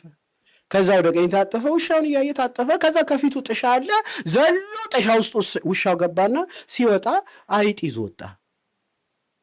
ሰውየው ግራ ገባው። የጀመረው በድብ ነው። እንዴት ነው አይጥ ላይ ኤንዳፕ ያደረግ ነው? አይጥ ላይ ጨረስ ነው። የጀመረው በምንድን ነው? በድብ ነው። ወደኋላ መጥቶ ትራክ ማድረግ ጀመረ። የእግር ኮቴ መጀመሪያ ድቡ እየሮጠ በዚህ ጋር ደግሞ ጥንቸል ስትሄድ ውሻው ከድቡ ጋር ምን አታገለኝ ብሎ ጥንቸሏን ነው ያመረጠው። በጥንቸሏ ጋር ሮጠ። ጥንቸሏን ትንሽ እያሯሮጠ ከዛ ደግሞ በዚህ ጋር ሽር ምትል አይጥ ሲያይ ውሻው ከዚህ ጥንቸል ጋር ምን አሰቃየኝ ብሎ ወደ አይጧ ደግሞ ዞረ። አንዳንድ ሰው ጊዜ ድብ የሚያክል ነገር ነው ያሳየው መጀመሪያ፣ ግን ፐርሲስት ስለማያደርግ ስለማይጸና እግዚአብሔር በሰጠው ነገር ላይ ረጅም ርቀት ስለማይሄድ አቋራጭ ላይ የሚገኙትን ነገር ሲቀበል ለትልቁ ተጠርቶ በትንሹ ያልቃል። ትልቅ እኮ ነው የጠራን። ትልቅ ነገር ነው ያሳየሽ። ትልቅ ነገር ነው ያመለከተ። ነክሶ መያዝ እስከ መጨረሻው። አጨብጫቢ ላይኖር ይችላል። እኛ ባስቀመጥነው ልክ ሰክሰስፉል ላንሆን እንችላለን። ባምቡ ትሪ ታውቁታላችሁ አይደል? ይሄ ቤት የሚገነባበት 6 ዓመት ይፈጅበታል አድጎ ለማለቅ። ግን የመጀመሪያውን 5 ዓመት ከ6 ወር አይወጣም ፍሬው ከአፈር ውስጥ። 5 ዓመት ከ6 ወር ውሃ ይጠጣል። የመጨረሻውን 6 ወር ነው ግን በአንድ የሚወጣው። ባምቡ ትሪ መቼ ነው ያደገው? 5 ዓመት ከ6 ወር። ምንም የሚታይ ነገር ሳይኖር ጠዋትና ማታ እየሄዱ ማጠጣት። እግዚአብሔር ያመለከተኝ ነገር አለ። እዚህ ከተማ ያመለከተኝ ነገር አለ። እዚህ ቤተ ክርስቲያን ያመለከተኝ ነገር አለ። እያየሁኝ አይደለም ፍሬውን፣ ነገር ግን የማምነው ድምፁን ነው። ውሃይን አጠጣለሁ። እግዚአብሔር ባለው ጊዜ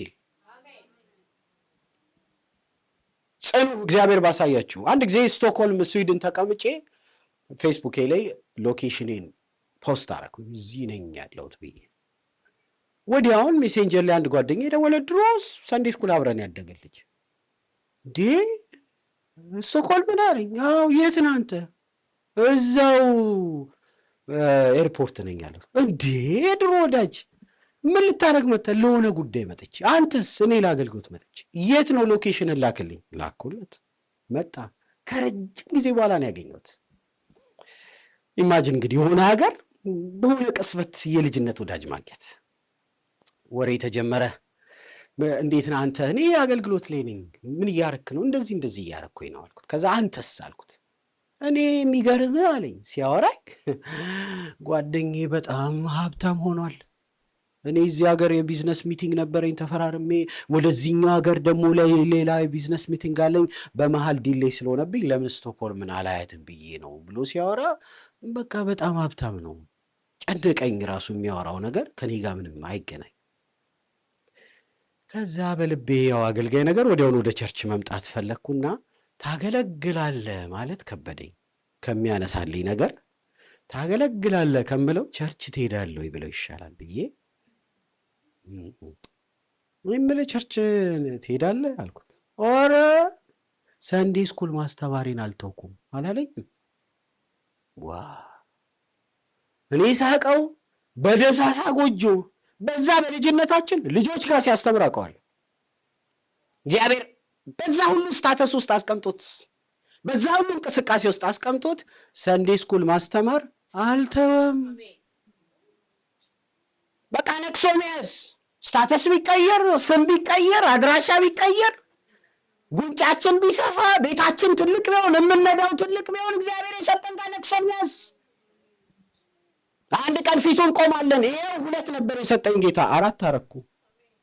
6 ሰጠኝ፣ ይሄው 12 አበዛሁት። አልበሰበሰም፣ እጄ ላይ አልቀበርኩትም፣ አላበላሸውትም። ሰጥተኸኛል። ይሄው አምላኬ አትርፌያለሁ። የታድሶ ሰው ኢላማ አለው፣ እይታ አለው። አንድ ነገር ላይ ይጠበጥባል። እግዚአብሔር ይርዳን። 4ኛ ለመጨረሻ የታድሶ ሰው የጸሎት ሰው ነው። ኢየሱስ ጌታ። ከቁጥር 3 ጀምሮ ላንብባውን። እነሱም በዚያ ስፍራ ያሉት ነገሩት። እንዴት ነው ምናምን አለ። እነሱም በዚያ ስፍራ ያሉት ከምርኮም የተረፉት ቅሬታዎች በታላቅ መከራና ስድብ አሉ። የኢየሩሳሌም ቅጥር ፈርሷል፣ በሮቿም በእሳት ተቃጥሏል አሉኝ። ቁጥር 4 በጣም ነው ልቤን የሚነካኝ ከዚህ በኋላ። ይህንንም ቃል በሰማው ጊዜ ተቀምጬ አለቀስኩኝ። አያሌ ቀንም አዝንም ነበር። በሰማይ አምላክ ፊት ጾምና ጸልይ ነበር። እንዲህ አልኩኝ እያለ ይቀጥላል። ጊዜ ከተረፈ እናየዋለን። ትንሽ ቁጥር 5 እና 6። 4ኛ የታድሶ ሰው የጸሎት ሰው። ነህምያ የተዋጣለት መሪ ነው። የተዋጣለት ግንበኛ ነው። የተዋጣለት ጠጅ አሳላፊ ነው። እንዴት ተዋጣለት ካላችሁ የጸሎት ሰው ነው። የእግዚአብሔር ስራ የሚሰራው በእግዚአብሔር መንገድ ነው። የእግዚአብሔር መንገድ የጸሎት መንገድ። የእግዚአብሔርን ስራ መስራት ከፈለጋችሁ የእግዚአብሔርን መንገድ ማወቅ ነው። የእግዚአብሔር መንገድ ደግሞ የጸሎት መንገድ ነው። መቼም እሺ እንደምትሉኝ አምናለሁ። በጣም ብርቱ የጸሎት ሰው መሆን ትፈልጋላችሁ? በቃ እንደው ከተለየው ራሱ በጸሎት ልለይ። 1ኛ መጸለይ ነው። 2ኛ መጸለይ ነው። 3ኛ መጸለይ ነው። እየጸለይን ነው የምንጸልየው እንጂ እያወራን አንጸልይም። በጸሎት ውስጥ ነው ጸሎት ያለው። እኔ እንደዚህ ነው ያደግኩት። 5 ደቂቃ 10 እያለች 15 እያለ አታውቁትም። 30 ደቂቃ እያለ 45 ደቂቃ እያለ ነው የሚያድገው። አንዳንዱ 6 የጸሎት ቴክኒኮች የሚል መጽሐፍ ይዞ ስታርባክስ ነው ያለው። 6 የጸሎት ቴክኒክስ ምናምን ይላል። በጸሎት ለመበርታት የሚረዱ 12 ነጥቦች ብሎ እየጸለየ አይደለም ያለው። ስናወራ አይደለም የምንጸልየው፣ ስንጸልይ ነው የምንጸልየው። እየጸለይን ነው ወደ ጸሎት ዓለም የምንገባው። ይሄ ፐርሰናል ኤክስፒሪየንስ። ስንወጣም እንደዛው ነው። ሳናውቀው በጨዋታ መካከል ወሬ ስናበዛ፣ ጨዋታ ስናበዛ፣ ካፌ ስናበዛ፣ ግንኙነት ስናበዛ፣ ስልክ ስናበዛ፣ ቲቪ ስናበዛ ሳናውቀውን ወደዛም ዓለም የምንገባው። ይህንን ቃል እየሰማን እያለ እነዚህ ነገሮች በአይናችን ፊት ይቅለሉ። 4 ነገር ሪያክት አደረገ እዚህ ጋር። 1ኛ ጸለየ፣ ከዛ ጾመ፣ ከዛ አዘነ፣ ከዛ አለቀሰ። 4ቱን እንዴ! 2ቱ መንፈሳዊነቱን ያሳያል፣ 2ቱ ስሜቱን ያሳያል። ማዘንና ማልቀስ ኢሞሽኑን ያሳየናል። መጾምና መጸለይ ደግሞ መንፈሳዊነቱን ያያል። ስቲል ይሄ ሰውዬ የሚዛን ሰው። እዚህ 4 ውስጥ 1ኛ ማልቀስ። እንባ ማለት ስጦታ ነው። እንባ ስጦታ ነው። እንባ በሶፍት ተጠርጎ የሚያልቅ ሳይሆን እግዚአብሔር ገልጦ የሚያነበው ደብዳቤ ነው። እንባ ልብስ ላይ የሚያልቅ ነገር አይደለም። እንባ መሬት ላይ ፈሶ የሚያልቅ አይደለም። እግዚአብሔር እንዲገልጦ እንባን ያነባል። እንባ ግሬስ ነው። በደንብ ስሙኝ። ቅዱስ ጳውሎስ ለጢሞቴዎስ ሲናገር ይላል እንባህን እያሰብኩ አምላኬን አመሰግናለሁ ይላል። አይገርም? አሰባበክን እያሰብኩኝ አዘማመርን እያሰብኩኝ እንዴት እንደምታገለግል ሳይሆን አቤት ጢሞቴዎስ ያለው እንባ ብዬ ተመስገን እንባ የሰጠው አምላክ እላለሁ። እንባ ጊፍት ነው። በእንባ አምልጠናል። በአማርኛ ያልጸለይናቸውን በእንባ ጸልየን ተሻግረናል። በእንባ ድል ነስተናል። በእንባ መንገዳችን ቀንቷል። በእንባ ዛሬም በእግዚአብሔር ቤት ጸንተናል። ትናንት ስለኛ ባነቡ ሰዎች መንገዳችን ዛሬ ቀንቶልናል። እንባ ድል ነው። እንባ ጉልበት ነው። እግዚአብሔር የረዳው ሰው እንባ ያልጠፋበት ሰው ነው። እንደ ይህን ነገር ከኔ ውሰደው እንዳትሉ እሺ። እንባ ኢዝ አ ብሌሲንግ፣ በጣም ትልቅ በረከት ነው። በስማ በጣም ትልቅ በረከት። በመጨረሻ እንደውም ከዓይናቸው ላይ ምንን ያብሳል? እንባን ያብሳል። ስታነቡ በእግዚአብሔር ፊት ተንበርክካችሁ ስታለቅሱ ገልጦ ያነበዋል። ልብሱ ላይ አያልቅም፣ ሶፍቱ ላይ አያልቅም፣ ይደርሳል ላይ። እንባ ጸጋ ነው። ነህምያ እንባ አለው። አለቀስኩኝ። አንዳንድ እኮ በወሬ የማይወጣ ጸሎት አለ። እውነት በአማርኛ የማይወጣ ጸሎት እኮ አለ። በአማርኛ የማይወጣ በእንግሊዘኛም የማይወጣ በሆነ ነገር የማይወጣ እኮ አለ። ዝም ብላችሁ ጉንጫችሁን እያቃጠለ ትኩሱ አፍስሳችሁ ቀለለ ትላላችሁ። እንባ ድል ነው። እንባ ያሻግራል። እንባ ያጸናል። እንባ ያበረታል። ኢየሱስ ጌታ ነው። እዛ ጾመ። መጾም ማቴዎስ ወንጌል ምዕራፍ 6 ላይ ከ5 እስከ 7 የተራራው ስብከት ነው። 6 ላይ 3 ኳሊቲ ያሳየናል። አማኝ በሙሉ ይጸልያል፣ ይሰጣል፣ ሌላ ይጾማል። ጾሙ ሳይሆን እንደውም ስትጾሙ ነው የሚለው። የቤተክርስቲያን ታሪክ እንደውም ስታጠኑ እርሊ ቸርች ስናጠና እያንዳንዱ ምዕመን አትሊስት በሳምንት አንድ ቀን የግል በቸርች አይደለም የግል የጾም ቀን አለ። እናንተና እግዚአብሔር አውሩ እስቲ ውስጣችሁ እየሰማችሁ እያለ እንደ ቸርች አይደለም በግል የጾም ቀን ያስፈልጋል። በቸርች ካየነው እንደውም በጣም ብዙ ሰው የማይገኝበት ቀን የጾም ጸሎት ቀን። ቅድም እንዳልነው ነው ዋናው ነገር ዋና አይደለም። እኛ ቸርች ሮብ ነው የጾም ጸሎት ቀን። 6 ሰው ነው ያለው። 3 እናቶች አሉ። ከዛ ጥበቃው አለ። ከዛ ግዴታው ሙሉ ጊዜ አገልግሎት የተመደበው አለ። አንድ እግረኛ ላፊ ይገባል 6። ሐሙስ ማታ ደግሞ የፈውስ ፕሮግራም አለ። ቀድመን ነው ቦታ የምንይዘው። በጣም የሚጨናነቅበት ቀን ነው። ልነግራችሁ አልችልም። ሐሙስ ዋናውን ዋና እንድናደርግ ጸጋ ይብዛል። በሳምንት አንድ ቀን አትሊስት የጾም ቀን ያስፈልገናል። እናንተና እግዚአብሔር የምታሳልፉበት ቀን፣ ግማሽ ቀን የምትሆኑ በእግዚአብሔር ፊት የምትሆኑበት። ይሄ ሰውዬ የጾም ህይወት ያለው ሰው ነው። የጾም ህይወት ያለው ሰው እንደ ቸርችም ደግሞ አይ ቲንክ ፋስቲንግ ላይ ናቸው አይደል? በግለሰብም እንደ ቸርችም እውነቴን ነው የምላችሁ ያስፈልግ። ደግሞ እዚህ ሀገር ምን በቀን 2 በልታችሁ ጉንጭ በጉንጭ የምትሆኑበት ሀገር ነው። የጾም ህይወት ያስፈልጋል። 3ኛ የጸሎት ሰው። ስለ ጸሎቱ ትንሽ ላንሳ። ምዕራፍ 2 ላይ ፍቀዱልኝና እንሂድ። በዚህ ያጠቃለልኩ መጣለሁ። ቁጥር 5 አንስቼ በንጉሥ በአርጤክስስ በ20ኛው ዓመት በኒሳን ወር ይላል አይደል? አሁን የምትይዙት የምፈልገው ኒሳን የምትል አለች አይደል? እሷን ያዟት። ምዕራፍ 1 ቁጥር 1 ላይ እንመለስ። ወደ ኋላ ደግሞ በ20ኛው ዓመት በምን ወር? በካሴሉ ወር ይላል። ካሴሉ ማለት መጋቢት አካባቢ ነው በኢትዮጵያ ከቀየር። ምዕራፍ 2 ቁጥር 1 ላይ ኒሳን የሚለው ደግሞ ካሴሉ ህዳር አካባቢ ነው። ኒሳን ደግሞ ወደ መጋቢት አካባቢ ነው። ህዳር እና መጋቢት። እሱን በህዳርና በመጋቢት መካከል ያለውን ብትቆጡ 4 ወር ከምናምን የሚሆን 4 ወር በሉታል። ሰውዬ የጸሎት ሰው ነው ስንል በአንድ ጉዳይ ረጅም ጊዜ ይጸልያል ማለት ነው። የምሽግ የምንለው ፐርሲስታንት የምንለው ልኩፍ እያደረገ አይተው ጫር እያደረገ አይተው ወራት ይቆያል። አንድ ነገር ይዞ በወራት ይጸልያል። በተመሳሳይ ግለት ህዳር ላይ የጀመረው ግለት የታድሶ ሰው እንደዚህ ነው። አንድ ነገር እግዚአብሔር ካሳየው በግለት ለወራት አንድ ጸሎት ይዞ ይቆያል። በአንድ ጉዳይ ረጅም መጸለይ ብቻ አይደለም። ምዕራፍ 2 ቁጥር 4 ንጉሡ አገኘው። ምንድነው ፊት የጠቆረው? በነገራችን ላይ ለምን ፊት ተቆረ እንዳለ አንድ ነገር ቲፕ አድርጌ ልለፍ። ይህ ሰው የሰራው ጠጅ አሳላፊ።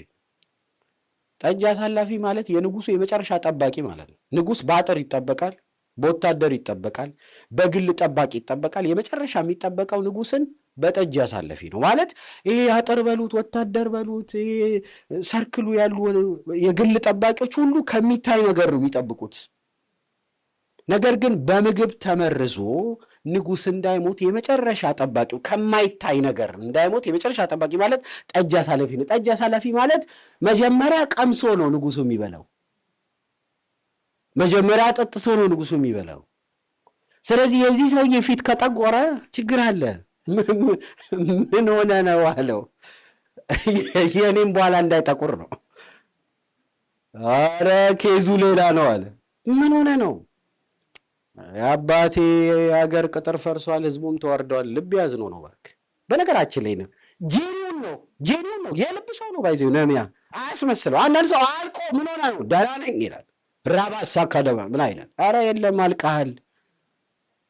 ዝም ብሎ የሸመደድከውን ነገር ዝም ብሎ ማለት አይደለም። የለም አልቀሃል።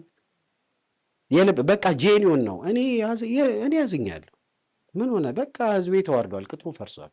ልቤ ስላዘነ ነው ፊት የምታየው። ብዙ ሰው እኮ ፊቱና ልቡ ይለያያል። ደህና ነኝ ይላል ፏ ብሎ በሜካፕ ምናምን ቆንጆ ሱፍ ለብሶ፣ ውስጡና ውጭው አንድ የሆነ ሰው ነው ነሚያ። ቁጥር 4 ስለ ጸሎት ነው የምናነሳው። ንጉሱም እንዴ እንደዛ ነው፣ ታዲያ ምን ትለምነኛለህ አለኝ። ስፖንታኔስ ጥያቄ ነው፣ በጣም አስደንጋጭ። እሺ ምን ላድርግልህ ሲባል አላለም። እኔም ወደ ሰማይ አምላክ ምን አልኩኝ? ዋ በአንድ ጉዳይ ረጅም ይጸልያል፣ ካስፈለገ በቅስፈት ይጸልያል። በቅስፈት በወሬ መካከል ያወራል ወደ ላይ።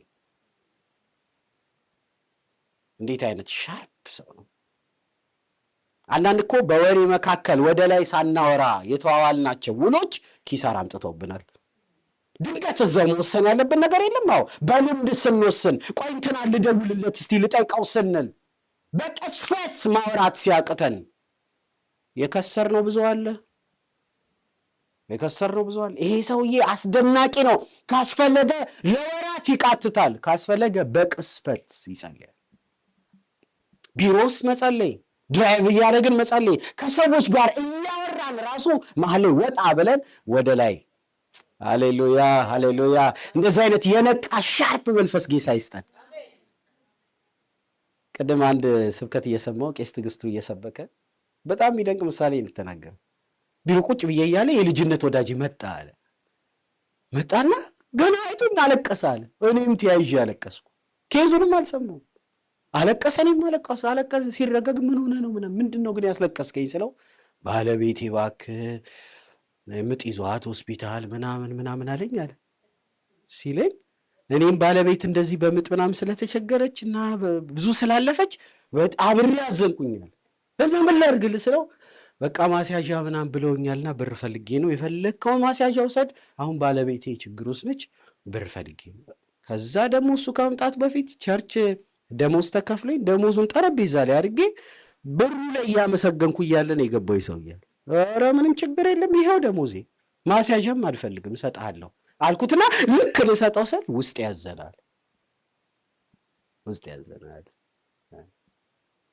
በቅስፈት ተገናኘን። ወዲያውን መንፈሴን አዳመጥኩ። ከዛ ዝም ብዬ ጥያቄ መጠየቅ ጀመርኩ። የት ነው የተኛቸው ሆስፒታል? እዚህ በቃ እኔ እዛው ሄዳለሁ፣ እዛው ከፍላለሁ፣ በዛውም ቄስ አይደለሁ፣ ጸልዬ እመጣለሁ አልኩት። ጥበብ ሰጠኝ ጌታ አለ። ከዛ ብሩን እንዴ ለምን ትከተዋለህ? ግድ የለም እኔ ጋር ይሁንና በዛው ጸልዬ እኔ ከፍላለሁ ስለው ምክንያት አመጣ አለ። እኔ ከወላጆቿ ጋር ተጣልቻለሁ፣ በስውር ነው ምረዳት አለ። ግድ የለም እኔ እጄ በስውር ከፍላለሁ። በዛ ትንሽ እንደቆየ አንተ ደግሞ ቄስ ቆቅ ነህ እባክህ ምናምን አለ። አይ ቆቅ አይደለሁም ቄስ ነኝ አለው። ዛሬ እኮ የሰማሁትን በቃ ይቅርታ እባክህ እኔ በተንኮል አስቤ ነው ምናምን ብሩን ፈልጌ ነው። በቃ ማኪያቶ ጋብዤ ትሄዳለህ፣ ወደ ጌታ ተመለስ ብዬው ሄዳለ። አያችሁ የነቃ መንፈስ ያስበል። ከመበዝበዝ እንተርፋለን። በአንድ ጉዳይ ረጅም ሰዓት ይዞ መጸለይ በጣም ተገቢ ነው። ሁሌ ግን ከግምት አለመውሰድ፣ ነገርን ከኤክስፒሪየንስ አለመፈረጅ፣ መንፈስ እያዳመጠን ጌታን እያዳመጠን ጆሮአችን ሻርፕ ሆኖ እያንዳንዱን ነገር ከጌታ ጋር እያወራን መሄድ። ይህ ሰውዬ ብርቱ የጸሎት ሰው ነው። የታድሶ ሰው ግለት አለው፣ ሙቀት አለው። የታድሶ ሰው ሚዛን ይጠብቃል ህይወቱ ላይ። ሁሉ ጊዜ የረጅም ርቀት መሄድ ከፈለጋችሁ አንብቡ፣ ጸልዩ፣ ሚዛን አገልግሉ፣ በእግዚአብሔር ፊትም ሁኑ፣ ሚዛን ቤታችሁን ጠብቁ፣ በቸርችም ትጉ፣ ሚዛን ለስራም ትጉ፣ ደግሞ የስጋችሁን ማሳር፣ ሁሌ በባላንስ መሄድ። የታድሶ ሰው መሆን ትፈልጋላችሁ? እግዚአብሔር በልጅነታችሁ ያሳያችሁን ያንን ነክሳችሁ ትኩረት አድርጋችሁ አንድ ነገር ላይ ፎከስ ማድረግ። የታድሶ ሰው መሆን ከፈለግን እንጸልይ። በጸሎት ውስጥ ነው ታድሶ ያለው። እንጸልያለን። እግዚአብሔር ምን አለ ወንድሜ? እግዚአብሔር ምን አለሽ እህቴ? ጌታ ምን ተናገረ?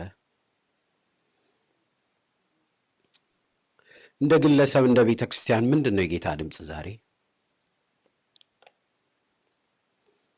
ምን ሰማችሁ ከጌታ? ምን አለ ጌታ?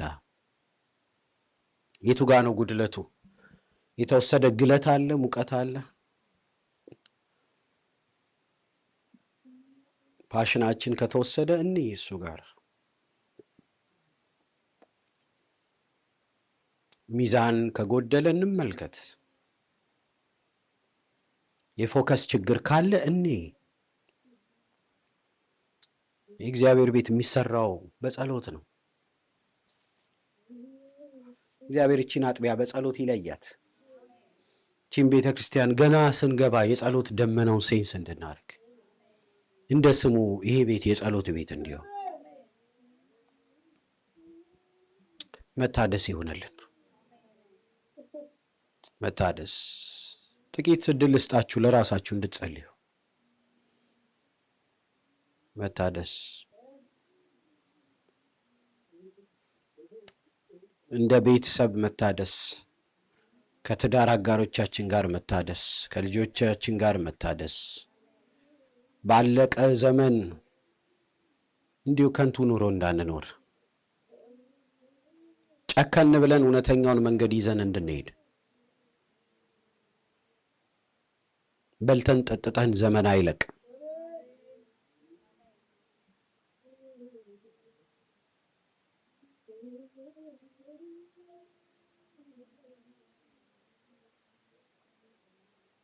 የተሐድሶ ዘመን፣ የተሐድሶ ህይወት። እግዚአብሔር የጸሎት አቅማችንን ይመልስልን፣ ሌሊታችንን ይመልስልን። ስልካችንን አስቀምጠን ቲቪውን ዘግተን መንበርከክ ይሁንልን። እሱን የሚፈልግ መንፈስ ወደ ውስጣችን ይግባ። ነህምያ የጸሎት ሰው ነው። ረጅም ወራት ይጸልያል፣ ካስፈለገም በቅስፈት ይጸልያል።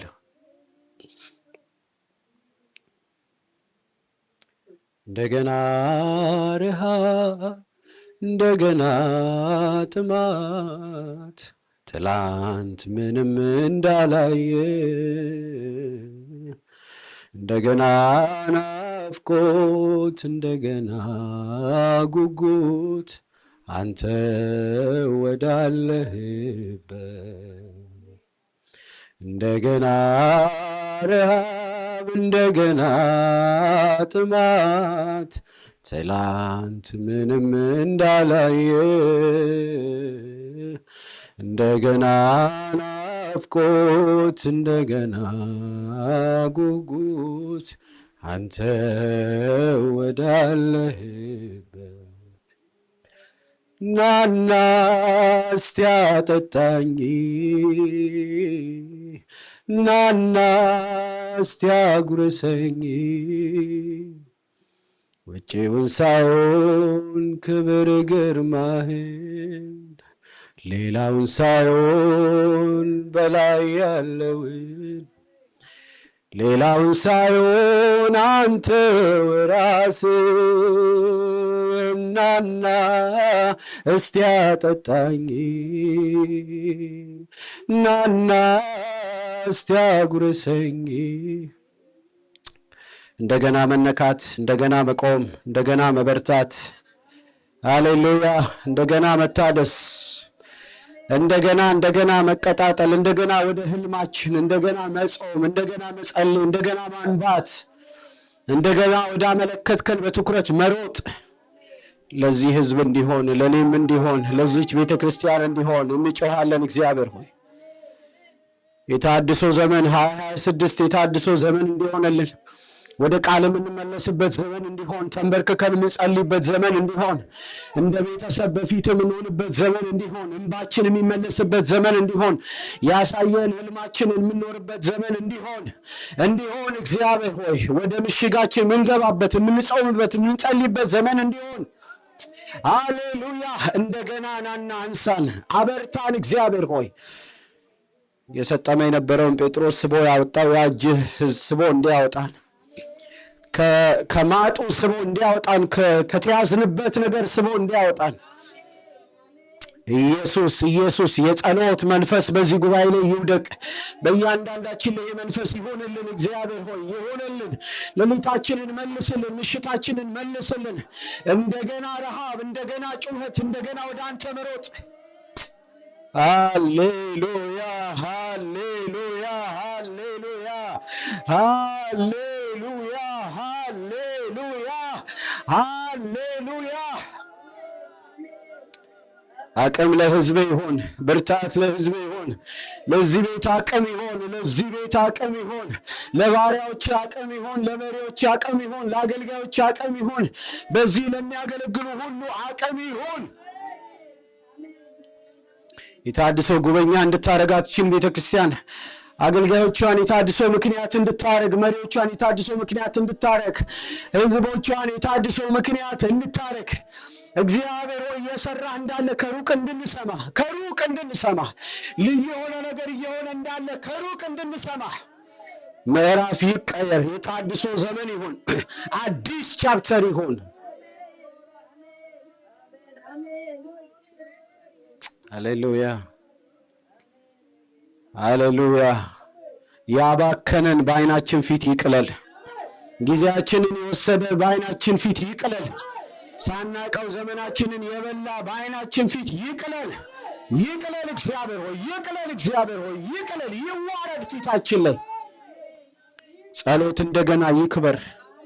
ቃል ማንበብ ይክበር። ኤላ ካዳቫጂ ዳማ ካዴቬንታ ዳቫሺ ዳማር አንተን መፈለግ በፊታችን ይክበር። ሃሌሉያ ሃሌሉያ ሃሌሉያ።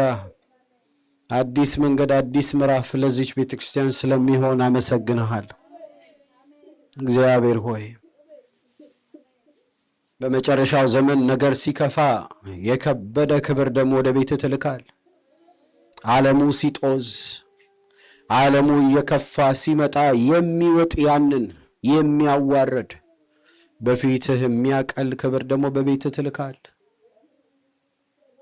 አምናለሁ እቺ አጥቢያ አንዷ እንድትሆን እግዚአብሔር በዚህ ምድር ምክንያት እንድታረጋቸው ኤላ ባራዲ ላባሺ ካዲያስ የታድሶ ምክንያት እንድታረጋቸው እግዚአብሔር ሆይ ምክንያት እንድትሆን እቺ ቤተክርስቲያን ምክንያት እንድትሆን ከፕሮግራም መንፈስ እንድታወጣን በፕሮግራም ጡዘት ዘመን እንዳልቅ ግን እግዚአብሔር ሆይ ልዩነት የሚያመጣ ክብር እዚህ ቤት እንዲወድቅ ለዚች ትንሽ መንጋ የከበረውን ኃይልህን እንድትልክ ለብዙዎች በረከት እንድታረጋቸው እግዚአብሔር ሆይ ጸልያለሁ። በእነሱ ስለጀመርከው ስራ ክብር ላንተ ይሁን። እየሰራኸው ስላለኸው ስራ እናመሰግንሃለን። ኤላሲ ካዲያማስ እናመሰግንሃለን። እየጨመረ ስለሚመጣው ኃይልህ ተባረክ። ለባሪያዎች ጸጋና አብዛ፣ ለአገልጋዮች ጸጋና አብዛ፣ በፊትህ ለሚተጉ ጸጋና አብዛ።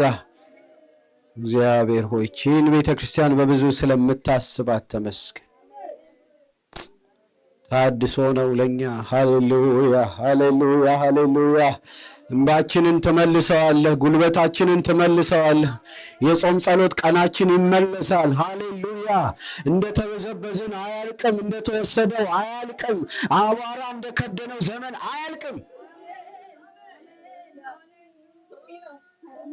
ኃይል አለ ለመዘመር፣ ኃይል አለ ለማገልገል፣ ኃይል አለ በፊት ለመውጣት ለመግባት። ኢየሱስ አንተ ጌታ ነህ። የእንደገና አምላክ ክብር ላንተ ይሁን። የእንደገና አምላክ የእንደገና አምላክ የእንደገና አምላክ ሃሌሉያ። በጠላታችን ሰፈር ሽብር ስለሚሆን ወደቁ ሲል ስለምንበረታ ሃሌሉያ። ቤታቸውን በዘበዝጉ ሲል በቤታችን ክብር ስለሚወድቅ የእንደገና አምላክ እናመሰግንሃለን፣ እናከብርሃለን። መለያችን ይሁን መገኘትህ፣ አይደንቲቲያችን ይሁን። ሃሌሉያ። ቴንክ ዩ ጂሰስ። በጣም እናመሰግንሃለን። ከነፍሳችን እንባረካለን። ስለ ቅዱስ ቃል ተባረክ። እኔ ደካማ ባሪያን ስለረዳኸኝ ተመስገን።